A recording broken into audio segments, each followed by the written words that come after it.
Okie dokie. You want me to hold it? It looks like a shaver. All right. But it's not. I need a We're shaver. GoProing it up too. So Okay. this is 1031 iHeart Austin, celebrating the live music capital of the world. We're celebrating Fun Fest. What did he just pull out of his hat? I was wearing a wig before. Oh, no, look, it's one of sure. Claudio's hairs. We all like to. Oh, it's No, I'm very kidding. curly. No, it really is. We have I these can tell wigs that kind of look like Claude's hair, but I was just wearing one being silly, but I guess it left me a little present. There it is. We're here with Josh from Coheed and Cambria. There you go. We're here at the Fun Fest. Woo! Nice day so far. So far, so good. It's very, very good. So it's great to have you. Thank you, sir. I had a little. I looked a little bit into when we heard that you were going to be the individual representing the band today. Looked into your personal history with the band a little bit, and you're gonna have to stop me if I go somewhere you don't want to go. Oh, there's nowhere that I don't. It's all good. You're totally cool. Oh yeah. So you were a semi-original member of the band, or were you a founding member of Coheed? Yeah. Okay. All this talk of that the band started in if Coheed started in 1995, then what might as well start in 1978, the year Claudio was born. It's a little wrong, I think. Right. The band really started in 99, 2000, and it was me, Mike, Claudio, and Travis, and we dedicated all of our time. We were kids, and we were excited, and we hit the road, and I'm sure you're leading into this, there was some burning out, and there was a point where you were around for kind of the I guess what I would say would be the commercial breakthrough of the band. Yeah. The In Keeping Secrets record, which was fantastic. That's where I discovered the band. Yeah, I think a lot of people, that was kind of the record that we never expected to. I think if it never got beyond 50 people at every show, we would have been just ecstatic, because there's 50 people at our show, and that's amazing. But In Keeping Secrets, kind of just broke down a lot of walls for us, not just in a commercial sense, but in an artistic, creative sense too. So was that the point where it kind of became full time, or it kind of became something that you were doing as a a real deal? In a sense, Chris, and I know what you're getting at. It was already full time, but we weren't paying any bills full time, if you know what I mean. We were working full time, but that's around the time that it was like, hey man, this is happening, and what an exciting, thrilling, unbelievable time for the band. Were there any downsides at that point? Was it any kind of freak out that it got too much? Did you go Cobain at all at that point? No, I saved my going Cobain for the next record. Right. Which is what I was driving at before. Yeah. There was a point where you left the band. Yep. Due to personal stuff that was happening with you that I will let you. Well, I was a junkie. What are you going to hide it? I mean, you got to own it. And, sometimes it's embarrassing, but I'm not necessarily embarrassed. I wish it didn't happen, but I can't go back in the past and change it. And, me and Mike Todd were horrible heroin addicts and just, really horribly addicted to drugs. And, well, the cool thing about all that now, hindsight being what it is that now you can tell other folks out there who might be dealing with that sort of a problem how you overcame it.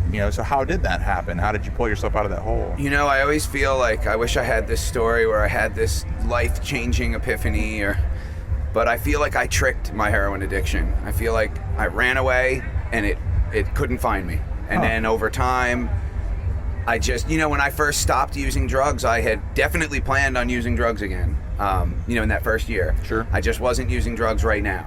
Drying out for the time being. Yeah. Get people off my back. Right. But I had nothing going on. And just over time, I think a byproduct of maybe getting your head kind of cleared out a little bit, you say, Jesus, what was I doing? I mean, not only am I not in my band, I destroyed my friendship with Travis and Claudio, who, we're best friends. We lived in a van together and achieved this thing together. Obviously we're best friends, brothers, Right. I destroyed that relationship, destroyed many relationships with good people. And, a year of sobriety turned into a year and a half. And I remember, if I ever did have that life-changing epiphany, it was, I was in the van. I was doing a new band called Terrible Things. Yeah. We got a deal with a major label, and I was very excited. I was trying to start my career over, and I'm in the van, very much going back to the way, loading your own gear, in a van, long drives. And, I was sitting there, I said, oh my God, it's been 2 years. I've been saying I've been sober for a year just because I wasn't counting the days. I didn't do rehab. Rehab can work for people, and it's great if that works for you. It didn't. I tried many times. It just didn't work for me. Mm-hmm. Maybe I wasn't ready. It wasn't the program that didn't work. It was me that didn't work. I wasn't ready to do it. But then, that was probably the first time in my adult life that I felt maybe like an ounce of pride. I was proud of myself. Holy cow, it's been 2 years. And from there, 2 became 3, became 4, became 5, and I don't even know how long it's been, but but now it's not. Let's fast forward up to now. Are there temptations? Are there?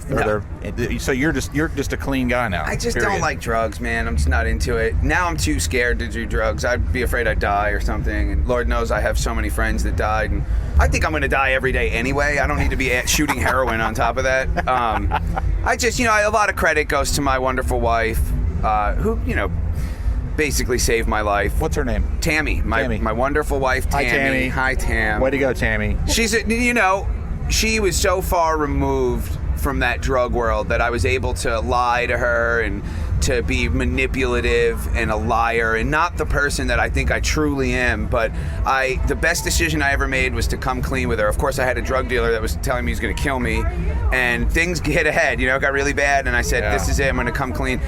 And it was the best decision I ever made, and she dragged me out of the town I grew up in and moved me away, pretty much kicking and screaming. But looking back now, that was the catalyst. That pretty much saved my life. And, I love my wife dearly. Sometimes she's a real pain in the neck, but I love you, sweetie. And I love my wife. She's great, and her family.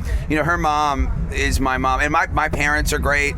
My brother is great. I had this support system, but to be honest, you can only push somebody to do the right thing so much. I mean, right. I think a lot of those people have given up on me, and Tammy was like the last, human being to give me a chance. And, that first year of sobriety, I was no angel. I was, definitely planning on doing drugs. I wasn't sure what I was going to do. I just knew. I certainly didn't think I'd ever play with Claude and Travis again. I didn't even think we'd ever even talk again. Tell me about that moment, about getting back in the band, and how did that happen? Before I was back in the band, I had come to grips with the fact that, when you're in a band, like let's say me and you started a business together, right? Okay. All those hours, like in the trenches, the grind time, and we built it. Yeah. And then you or me, whatever, one of us decides to get all crazy and just walks away with nothing. All that work, everything. You either let that eat you alive or you come to grips with it. Right. And you say, you know what? It certainly wasn't their fault. It was my fault. And I come to grips with it. I had never even entertained the idea, not once, of playing with Coheed again. Just, it was over. What I wanted was to be friends again. Sure. And I reached out to Blaze James, longtime manager of Coheed and Cambria, and I must have broke through because I told him I really just want to hear those guys' voices. And much to my surprise, I got a call that they wanted to meet up, and they met me at my parents' house where we used to hang out. And oh, wow. And it was weird as hell, Yeah. And I started crying instantly. And I was like, I'm sorry, and they, it wasn't like, let's be in the band. The band had been going on. They did 2 records. They did, What was the space of time there? About 4 years. Okay, yeah. Which is kind of funny. This month is 4 years back in the band, so maybe I replaced the 4 years I was gone. Yeah. But ultimately, and I mean, this might sound kind of corny or whatever, but the real main motivation was always to be friends. And I honestly never even thought for a second I'd play with those guys again. So when I got that call, again, I guess I cry a lot. I just started bawling. My wife was like, what's going on? Who died? And Tears of joy. That's great. Yeah, tears of joy. Blaze said, well, first of all, those guys tricked me, those little rascals. They told me that maybe I'd go play on Claudio's solo record, which I was still thrilled. So, that'd be amazing. Let's do it. So I went to Claudio's house. I'm playing this stuff. I'm like, man, this sounds an awful lot like Coheed. This is Coheedy. And I could tell Claude was enjoying it. There's just an energy in the room, and that is real. And that intangible thing, you can stick 4 great players together, and it might be awful. There's another energy that's like this living thing. And it's tough to put your finger on, but So sure enough, the next day Blaze calls, and I'm home, and he's like, listen, what would you think about playing with Coheed again? And I just started crying. Wow. It was, whether you like Coheed or you don't like Coheed, whatever you think about the band, it can be a very polarizing band. This band is my life. I've dedicated, this band is my college. This band is everything to me and to the other guys. And, very cool. To have to not be a part of that was so tough that, I bawled like a little girl. Is that offensive? It's offensive no to girls offense, to say that. No. Yeah, no offense. I bawled like me, Josh Eppard, because apparently I cry a lot. But it was very powerful. Hannah's tougher than I am. I know my wife's tougher than most girls I know are tougher than me. I'm a weenie. Which leads me to, let's talk about the show. It's a fantastic show. The Fun Fest is really cool. Yeah, it seems awesome. You guys are up against CHVRCHES. You're playing at the same time as CHVRCHES. I want to thank you for that, Fun Fest. On the other side of the park, do you think you guys could probably take CHVRCHES in a fight? I bet. Oh, definitely. There's what, 4 of you? Yeah, plus we're strong. Yeah, and they got 1 girl and then 2 guys. We work out all the time. We're in the best shape of our lives. Right.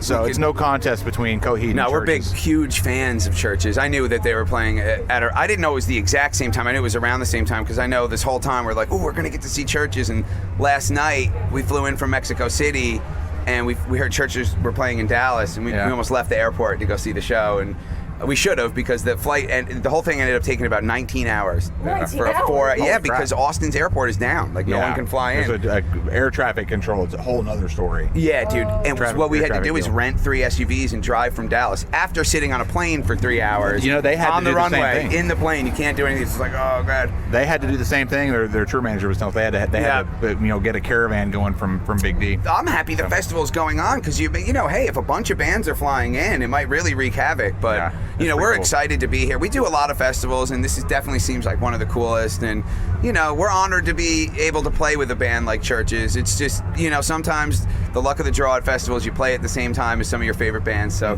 it happens. It's a drag, but hopefully there'll be some people there to watch us. I guarantee there will be. So real quick, for someone who, and I'm gonna put you on the spot here a little bit. Sure. For someone who's not familiar with the story of the fictional story of Coheed that has gone through several concept albums. It's almost like getting someone to tell the story of Star Wars in 30 seconds. I'm going to give you 30 seconds to summarize the story of all those albums. Are you ready? Yeah, Go. I don't think you're going to... Okay, well, first of all, let me say, I don't think you're going to be very pleased with my description of the story here, but... You're wasting time. It centers around the Amory Wars, and it's a fictitious story that kind of parallels Claudio's real life, and that's it. That's the home base. That's all you need to know. I'm not going to go into all the... We'd be here for 4 hours if we go into all the... And I don't know all the details. All right, time's up. All right. Yeah, go listen to the records. I don't know the story that well. It's really unique that that you guys have put together. It's basically a saga. Yeah, every record except this new one. Right, and that's what I was going to lead to next is what briefly led to kind of leaving that behind and doing something that was a standalone musical project. Okay, well, there's always been, like I said, this kind of real personal DNA that parallels this fictitious story. The people that are close to Claudio and the people in the band. I mean, Claudio's the lyricist of Coheed and Cambria. If he came with some like whack lyrics that nobody was feeling, nobody would be feeling. Like, we have to believe in these lyrics, and he's my favorite lyricist. I mean, I think he just has a way of turning a phrase or way of penning something that it could even be like this simple idea, but the way he puts it, I just think he's brilliant. He knows that. I'm a fan. I agree. But inside that fictitious story, there's plenty of real things, and I think, I don't want him to be mad at me, but I think, when he was a young kid, he was like, I don't want the world to know about all this stuff. It's a story. It's a fictitious story, which is brilliant. That's not an insult to him. How can they're going to call me out for these songs either being about nothing or they're going to like rip me apart and I can't wear my heart. He's shy. Yeah. So it's this story, which I think is just brilliant. That is so not an insult. That's it's big up to him. It's I think. A coat of armor. Yeah. So what a bold and brave move for Claude to say, you know what, there is no story this time. This is it. And to me, the record is undeniably Coheed and Cambria. I realize some fans say it's less progressive, and it is in the most, I guess, kind of strict and rigid sense of the word progressive. But at this juncture, at this point in our career, I think it kind of is the most progressive thing we could do to make this kind of concise. We could have a fan base and have this career and make the same record over and over, but who wants to do that? When In Keeping Secrets came out, I think there were people scratching their heads at the record label like, oh, I don't know, we did well with the second stage thing. Pretty weird. We made a neo-classic rock record that sounded like, the drums sounded like the Bad Brains records from the 80s. Like, it just was wild. And, I remember being scared, but, people, I think ultimately people respect that, even if they don't like. I have bands that put out records that aren't my favorite records, but I respect that they went a direction and tried. This is supposed to be art. Yeah. And art takes balls. If you don't have balls, then don't be an artist. Go work at the bank. And Coheed and Cambria has balls. I mean, we do. I'm not trying to sound cocky. I think it was a bold, brave ballsy move to make this record. You're not the kind of band that's doing stuff to sell records, as it doesn't seem like. You're putting it out there, and you've been fortunate to find a fan base, and you're doing a good quality product that people want to buy, but you're not chasing after that. I like to think so, Chris. You know? But that's what it seems like to me. That stuff seeps into when you're a part of this business for as long as we've been. That stuff seeps in. But yeah, I think there was a real awakening for Coheed and Cambria when we did I came back, we got Zach, we did the Afterman records at my Uncle Mike's studio, who we had done the first 3 records with there.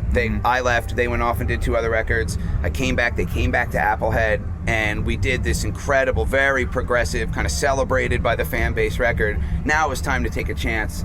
And I think that's something you can always count on. Whether you love the band, whether you hate the band, whatever, that we'll always take a chance and we'll always stay true to being an artist. As cliche, that's so corny, everybody says it, but it's true, and I think it's a powerful statement, and I think it's a powerful record. I think with you guys, you've that's all true, all very solid. Well, thanks, Chris. That means a lot. Seriously, that's really flattering. I should get a job on the radio. I'm good on the radio, you're really right? good. I'm the natural at this. He's really rolled very well. So it's Josh with Coheed and Cambria. They are on at 8:45, I believe. The same time as Churches. Same time as Churches. Go see Coheed. Well, you can split the difference here. Split the difference. Come see some Coheed. Go see some Churches. You split the difference. One-stop shopping. Yeah. It's perfect. Fun Fest. iHeart Radio. Josh. Cool. Awesome. That was great, man. Yeah, man. Fantastic. I enjoy being on the radio.